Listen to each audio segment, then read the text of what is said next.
Hello, and welcome back to Travel with Tay.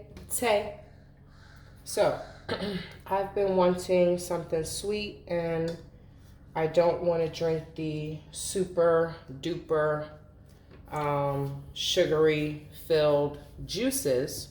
So I decided to make my own mango juice. A sister gave me some mangoes, and I made some mango juice the other day. So now I'm going to share with you all because I want some more.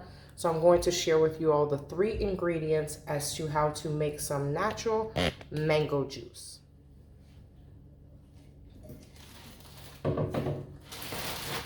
Ice,